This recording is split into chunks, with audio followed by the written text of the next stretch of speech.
Hey guys.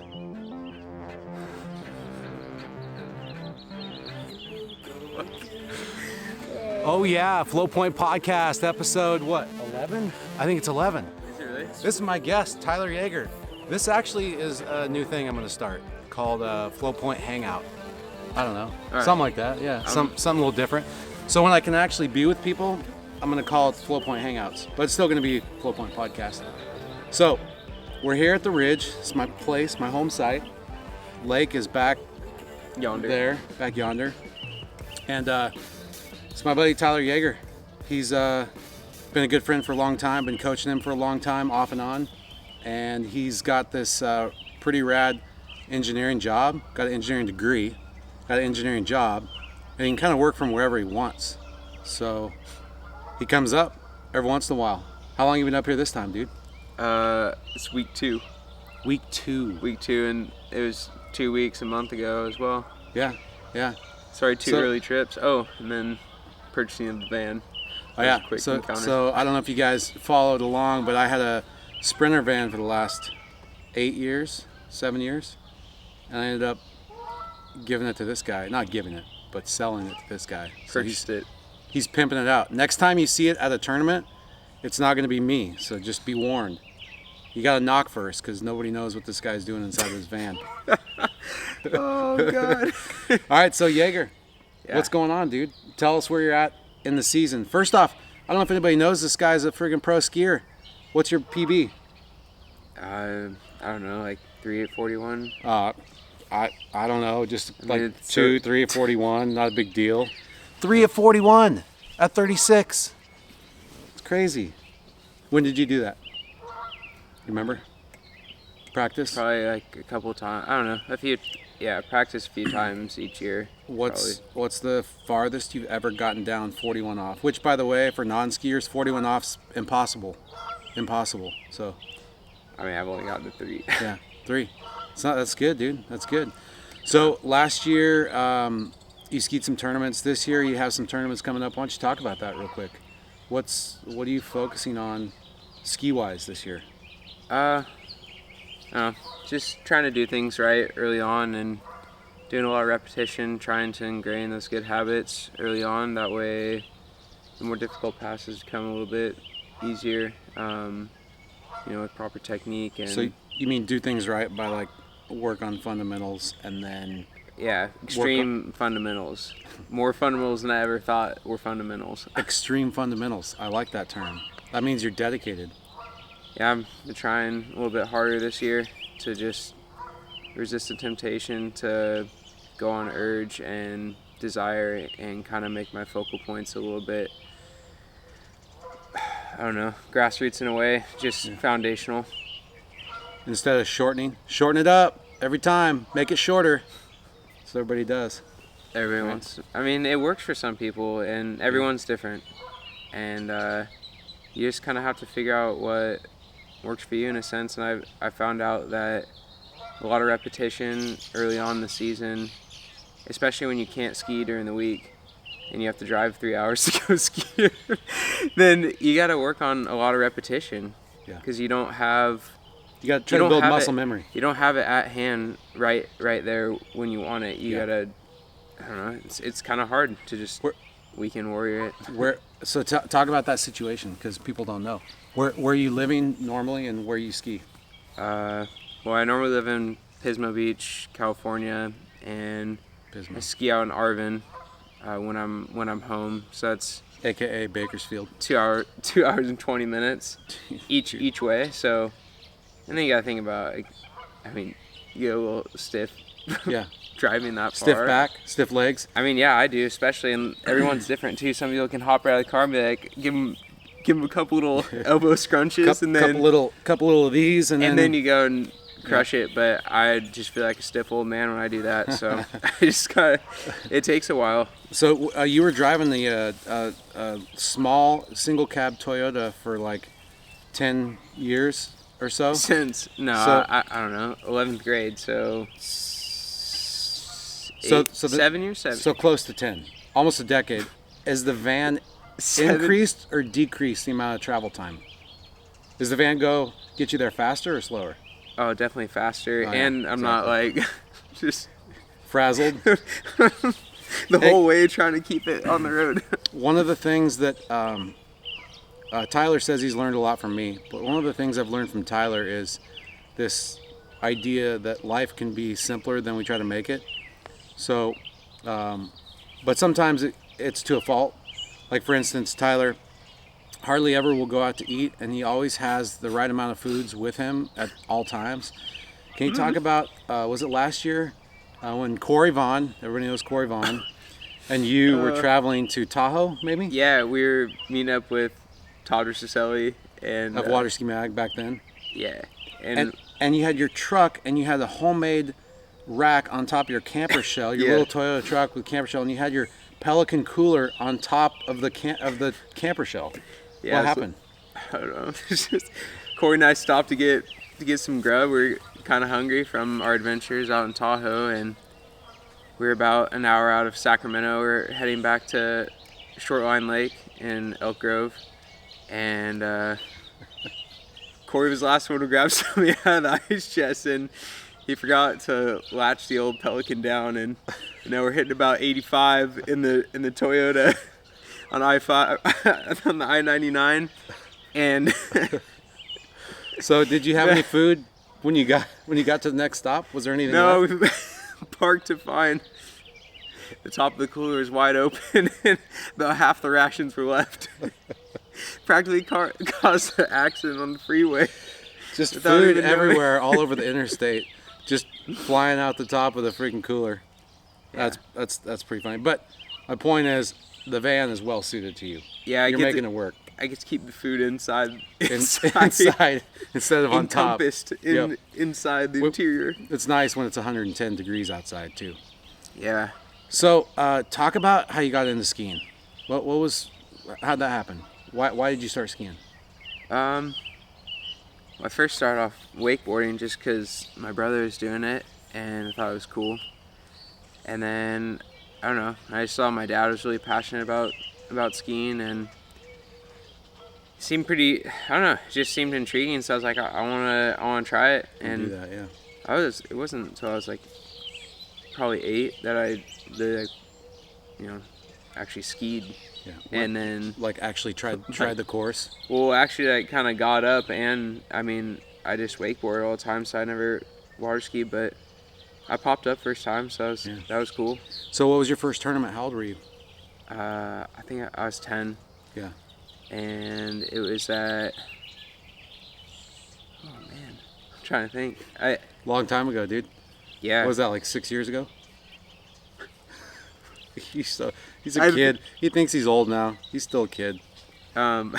So It was out in Bakersfield somewhere. yeah, Baco. I think it was, exactly. Oh, I think it might have been Banana Lake.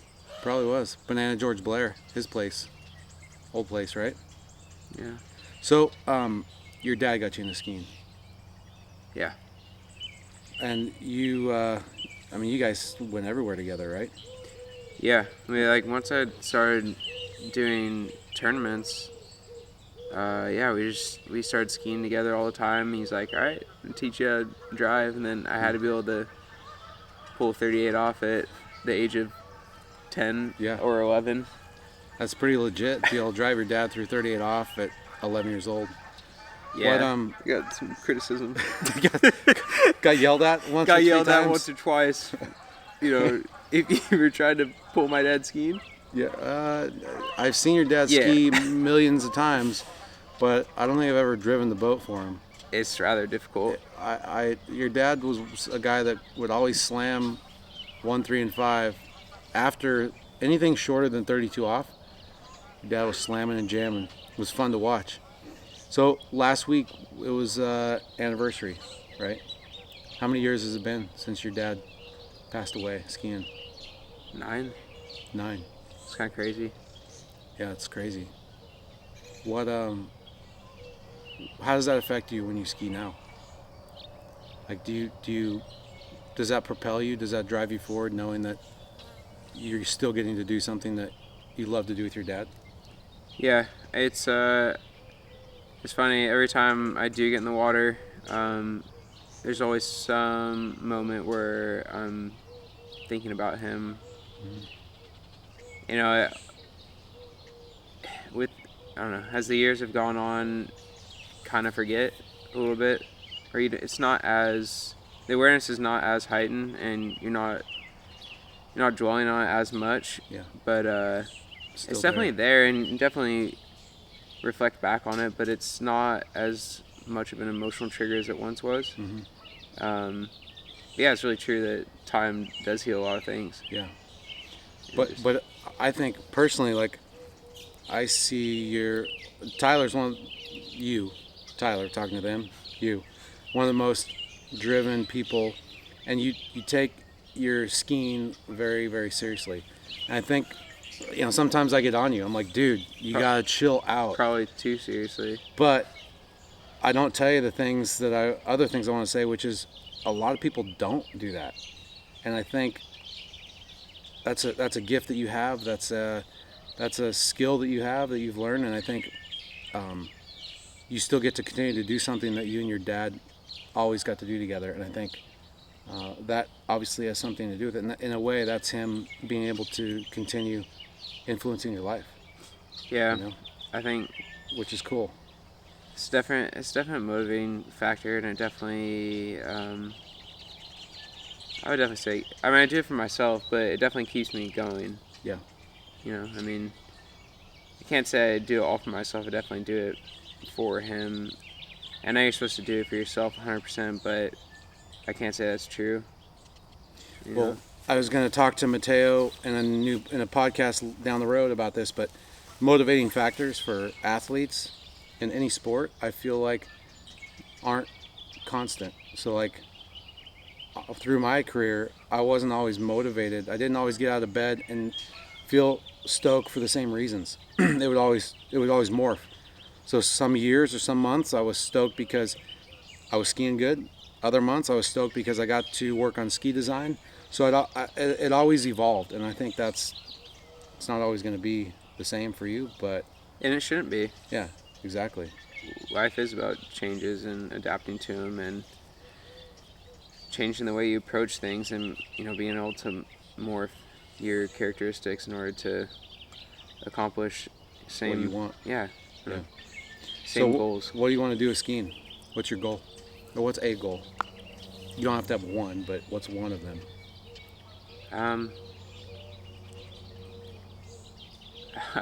In general, I would just I'd like to get to a point in my skill set where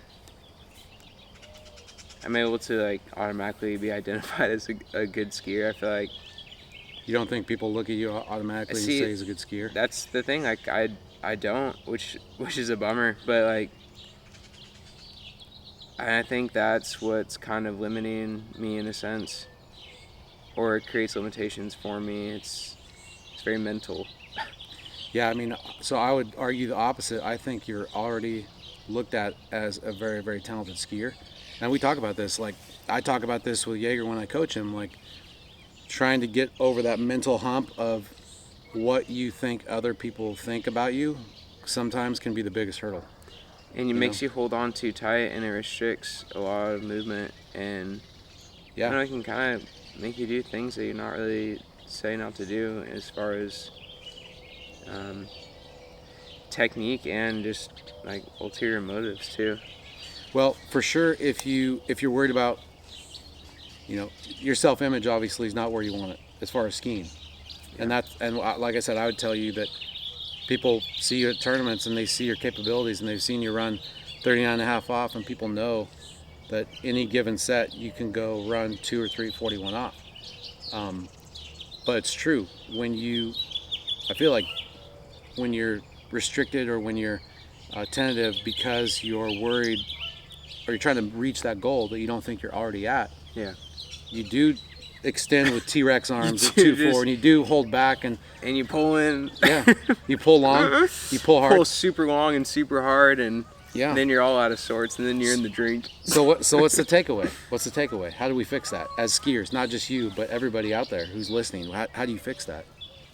For me, it just takes a lot of stepping back, trying to assess the whole picture and see how you can change your mindset and see how you can enjoy it a little bit more and see how you can relax a little bit more as well.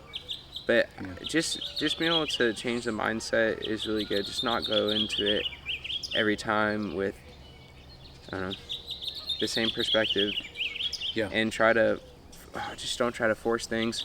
Just, you can't do it. Do you feel like you've gotten better at enjoying water skiing over the last couple of years? Yeah, and it's, I've been really working on it this year, and I can definitely feel it in my technique and my abilities. I feel like I'm doing a lot of good things this year that I haven't done in the past, just because I'm able to change my perspective of skiing and how I approach it, and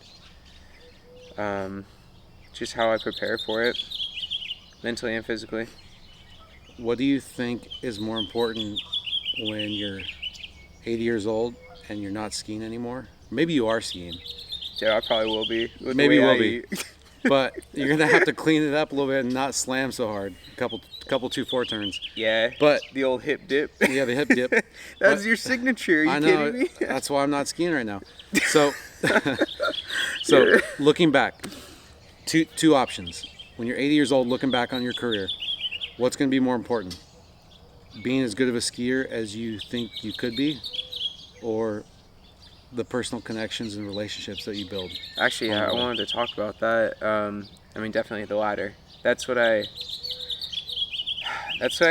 What I really want to focus on is helping people. I really enjoy coaching people, and it's funny because my dad was really good at it, and that was something that he loved to do, and for some reason it just rubbed off on me, and yeah, it just became a really natural thing for me to do, and fulfilling. Yeah, really fulfilling, and I think that's kind of why I want to get better and more recognized, so that people are looking at me as more of a credible source, essentially, to be able to help them. I think you have to be careful, though, because, and not just in skiing, but in any sport, being a great skier That's true, yeah. doesn't mean you're a great coach. I know. So, but I feel like so what I mean is, you don't have to be any better of a skier to be a great coach. You don't have to be nearly as good as you are. It's just a matter of doing the groundwork and just putting your time in and continuing to do what you do, which is give back and coach. You know, that should be more important. But I was gonna say, not just the relationships and you know, community that you build, but also the way you conduct yourself. Like, I think that's what's most important. You know, you see, like, just in the last couple of days, there was a female athlete that moved ski companies, and people on the message board are not trash talking, but they're questioning her speaking out. And for me, I think there's nothing more important than athletes who have a podium or a voice or a platform with which to speak from, speaking up when they feel empowered to, or when they feel like they need to turn a wrong into a right. So conducting yourself in an authentic, genuine fashion, I think that's important. You know, like, I don't remember your dad's best score, but I always remember his smile. I remember how he would make people feel when he was around them. And that's the stuff I carry with me. That outlasts all the scores you could ever put on the board, you know? Yeah. That's why I feel bad too, because I don't know, really hard on myself, and you know, when I don't ski to my potential and just feel like I'm lacking after tournament rides, I get super bummed out. Or, I mean, put yourself in the position of a coach. So say you're coaching a young up and coming shredder, and they're getting in this bad habit of, or they're starting to slide backwards into this habit of getting super bummed out when things aren't. Well, what would you tell them? What's one thing you could tell them? It's funny. You know? Well, I always tell my friends, when, you know, friends in different sports, just not to dwell on negative, and you can't fixate on negative things or what just happened, because it doesn't dictate the platform for the future or what can happen in the future. just hold you back. Yeah, you gotta have positive intention and really keep your head up and continuously move forward. Like if you're gonna fall, just fall forward. That's like a really That's awesome. That's awesome. That was like a really key thing. Except on your ski. Yeah. We're not telling you to go out the front. He's saying in life, in general, right? Just don't. I mean, you just can't move backward emotionally. You can't dwell. You just can't dwell on negative, and that's something I've learned over the years. I mean, I still do catch myself doing it, and it's hard not to when you work so hard and you sacrifice so much, and it doesn't. The result doesn't quite pan match out. your expectations. Yeah, and that's another thing. Expectations are not good.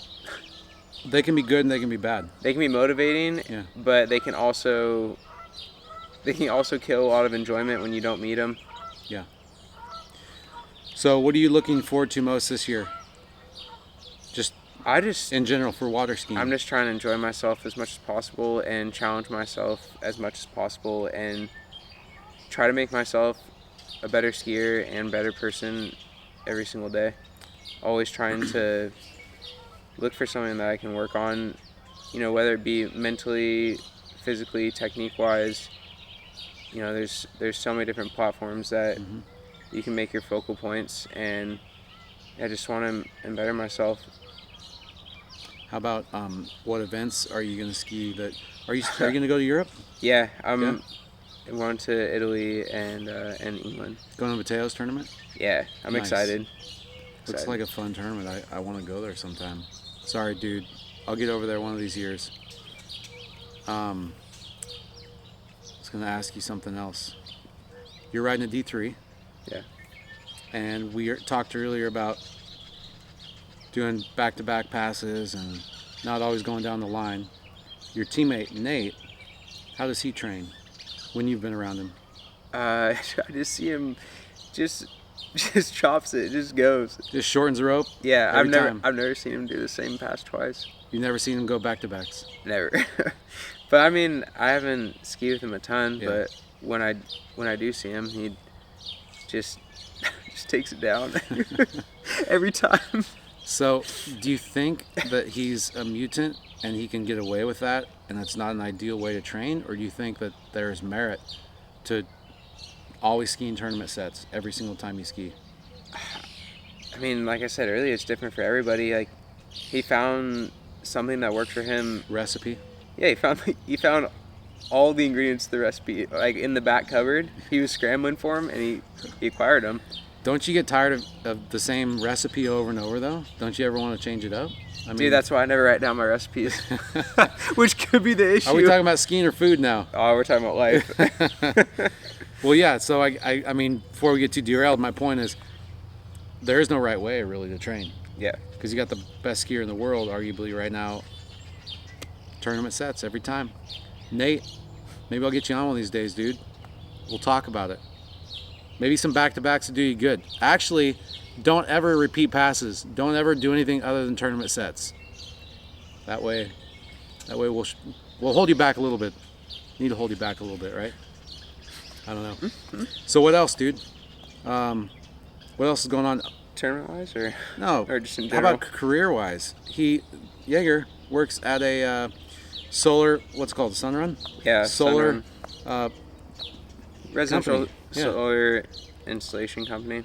So he designs solar systems, not like the ones with planets in them. Photovoltaic solar systems. PV. Yeah, exactly. Yeah. Are you enjoying it? Yeah, I mean, I like it because it's kind of like playing with Legos. That's something I loved to do when I was younger. Yeah. And Putting solar Legos it's on just- top of houses. it's very problem solving. Every job is different. Like the ultimate goal is just a plan set. It's the same every time, but the way you divvy it up or create it is always variable, and there's always obstacles to encounter, and yeah, there's always transitions and changes, and also changes from the company, like adapting to that as well. Like, Yeah. it's not stagnant, and neither am I. So you're having to So- learn how to learn. Yeah. every month, every day. And I get to live out of the van. Yeah. And Also the van. yeah. So anybody out there ever done solar on top of a van? Let's talk about that. Yeah, we should all have a barbecue and Yeah, just do this project together, We because should have a cookout and get Yager set up with solar on top of his van, because we're trying to. bring some wine. Yep. Bring some wine. Well, dude, it's fun little hangout. We should do this again. Yeah. We'll get you back on. I got one more question. I asked this a couple weeks ago in a different setting with some different friends who had lost somebody they loved. And I said, if your dad, Brett, walked back up, sat down right next to you right now, 9 years older, what would he say to you? First thing. I don't know. I can't really. What do you think he'd say? I don't think he'd say anything. You don't think he'd say? I think he would just look at me for a sec. What would you say back to him? I probably wouldn't be able to say anything. To be honest, it would just be Bear hugs. and the most, I don't know, critical moment of clarity I would ever experience. Yeah. Fair enough, dude. Thanks for joining us on this thing. We'll do it again. All right. All right, guys. That's it. We'll be back next week. Same time, same place with somebody else. See ya.